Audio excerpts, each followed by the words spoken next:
Bonjour à toutes et bienvenue sur la chaîne J'alimente ma santé. Votre chaîne sport, santé, nutrition et bien-être. Alors aujourd'hui, on va vous expliquer comment avoir un corps de rêve pour cet été.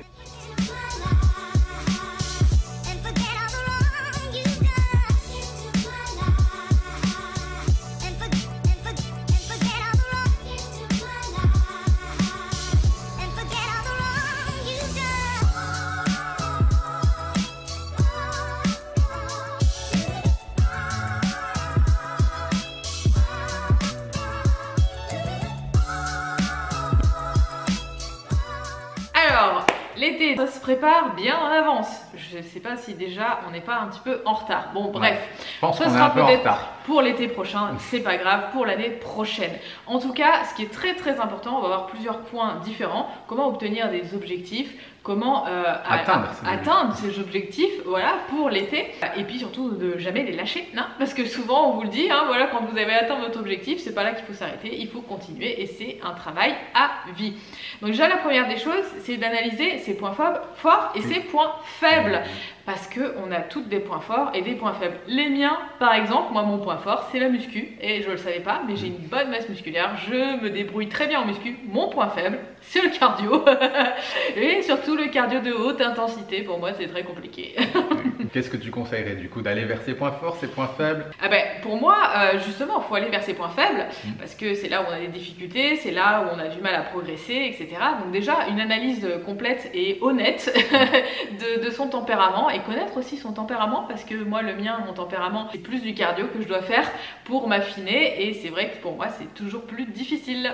Exactement. Et puis là, tu parles de points forts pour améliorer sur un plan physique, mais je pense que c'est aussi intéressant de faire le point sur tout ce qui est ressources internes. Ok, la régularité, c'est quelque chose que je dois travailler. Peut-être que l'organisation, c'est quelque chose où je peux avoir du mal. L'autodiscipline, la volonté. Et se dire en toute humilité, ok, là j'ai un peu de mal, je vais mettre justement mon énergie pour améliorer tous ces points. Ensuite, ce qui est vraiment super important, c'est de se fixer des objectifs et d'avoir un plan pour atteindre ces objectifs. Parce que là, nous, je ne sais pas si vous le savez, mais nous, on vit sur la Côte d'Azur, on vit à Menton, c'est super, il fait beau. Et si vous habitez dans le nord de la France, par exemple, et que vous désirez venir à Menton, mais que vous n'avez pas de GPS, que vous n'avez pas de carte, vous allez galérer. Et bien, c'est pareil avec les objectifs et avec les plans. Si vous souhaitez vous rendre à votre objectif, mais que vous n'avez pas de plan, ça risque d'être vraiment compliqué. Et souvent, ce que je remarque, surtout dans ce qui est milieu de la minceur, perte de poids, c'est que les femmes, elles se mettent des objectifs qui sont beaucoup trop hauts et elles se découragent facilement. Il vaut mieux se fixer des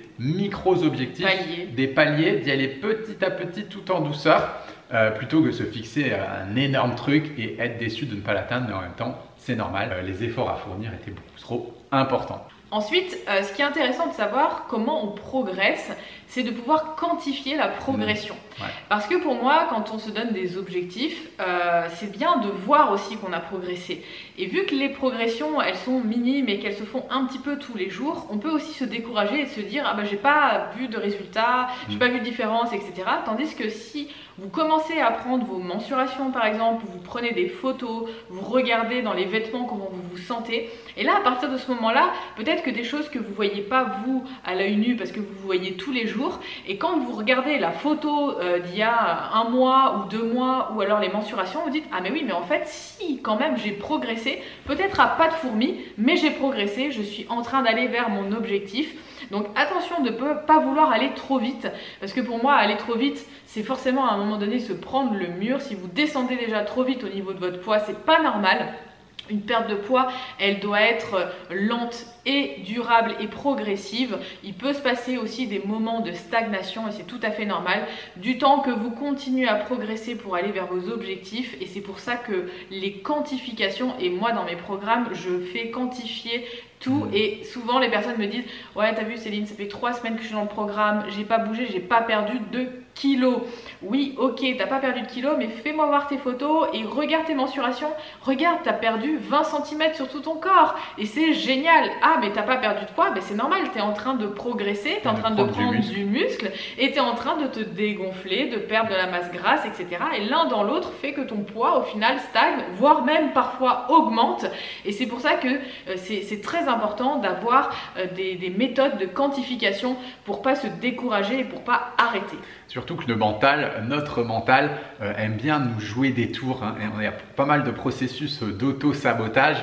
Et s'il n'y a pas marqué noir sur blanc, notre mental peut très rapidement nous faire croire que qu'on ne progresse pas, qu'on est nul, qu'on va jamais y arriver. Et parfois même en ayant les infos, les données noir sur blanc qui montrent une progression, on arrive quand même à se trouver des excuses et à se dire oui mais ça pourrait être mieux, etc.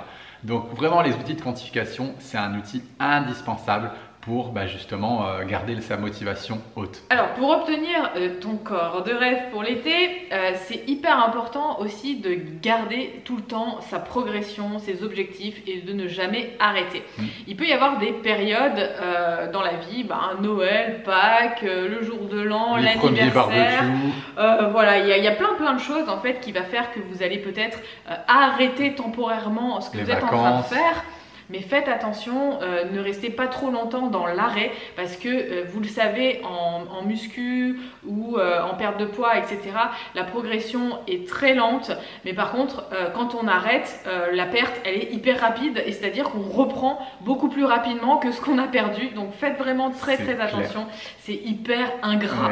C'est ce que j'allais dire en sport, santé, bien-être, le corps est vraiment quelque chose d'ingrat. On peut rien y faire, hein. Nous les premiers, n'importe quel athlète ou quoi que ce soit, on se casse parfois un peu la tête, on fait beaucoup d'efforts pour atteindre un certain niveau, etc. Et puis on voit que dès qu'on relâche un petit peu ça, on perd rapidement le fruit de nos efforts. Il n'y a qu'à regarder les sportifs de haut niveau, par exemple, des footballeurs professionnels qui se blessent ou qui se mettent à la retraite et 1 an, 2 ans, 3 ans après, on ne les reconnaît pas parce qu'ils ont peut-être parfois beaucoup lâché le truc. Et tout de suite, on perd la condition. Donc, vaut mieux viser quelque chose de stable, se mettre sur quelque chose de stable, de faisable et de réalisable sur du long terme plutôt que de vouloir trop en faire. Donc vraiment attention à toutes ces phases, comme disait Céline, il peut y avoir pompé up, je relâche un peu, mais revenez-y vite parce qu'on peut très vite se décourager et se dire c'est bon, je suis descendu trop loin, j'y arriverai pas. Gardez bien ça en tête, attention, pas rester trop longtemps dans des périodes d'inaction ou de relâche trop importantes. Ensuite, quand vous avez un objectif comme ça, d'avoir un corps de rêve pour l'été, c'est de faire attention à certaines périodes, notamment l'hiver. Parce que comme l'été, du coup, on est en maillot de bain, on a des vêtements qui sont légers, on voit beaucoup plus notre corps. Et comme l'hiver, on est caché sous des couches de vêtements, des couches de blousons, etc. On a tendance à se laisser un petit peu plus aller parce qu'on ne nous voit pas vraiment. Et c'est souvent pendant ces périodes que j'ai le plus de personnes qui reprennent du poids pendant l'hiver. Parce que déjà l'hiver il y a aussi Noël, le jour de l'an et compagnie, donc c'est vrai que ça fait des choses où on va manger beaucoup plus et le fait d'être camouflé en dessous toutes ces couches, ça fait qu'on est moins motivé pour faire du sport, pour manger bien, pour faire attention. Mais quand vous voulez obtenir des résultats, c'est tout le temps, c'est toute l'année et il faut jamais se relâcher. Moi je dirais même que les corps se préparent en hiver. Un beau corps pour l'été se prépare en fait en hiver.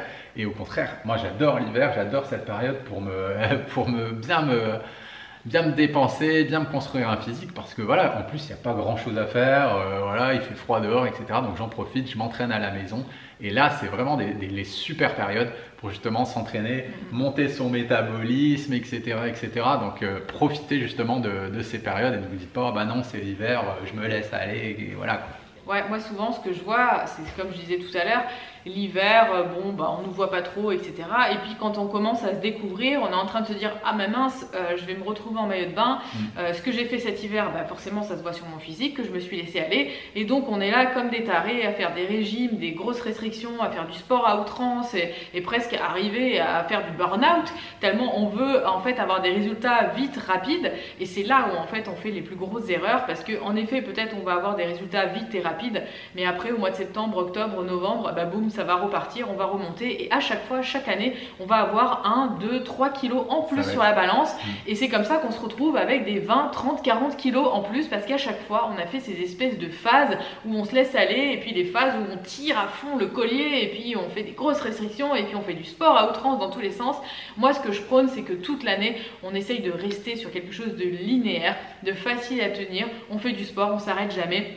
on continue à manger sainement, on ne fait pas des excès à outrance. Si on fait des excès, on fait un repas et après on repart dans notre plan alimentaire, dans nos bonnes habitudes, et plutôt que de faire des trucs, on est à fond et puis on fait tout et n'importe quoi et après on se laisse complètement aller et on en a marre et puis on jette l'éponge quoi. Donc là on a beaucoup parlé de nutrition dans cette vidéo, mais on parle nous aussi beaucoup des émotions qui, vous le savez peut-être, sont un facteur vraiment hyper important quand on essaye ou quand on est dans un processus de perte de poids, de santé, de minceur. Tout ça, on en parle dans la prochaine web conférence qu'on va donner dans les prochains jours. Si ça vous intéresse, tout ce qui est autour de la sphère émotionnelle, vous avez juste à vous inscrire. C'est juste en bas dans le descriptif de la vidéo. Il y a le lien pour vous inscrire à la web conférence. Et puis nous, on se fera une joie de vous retrouver.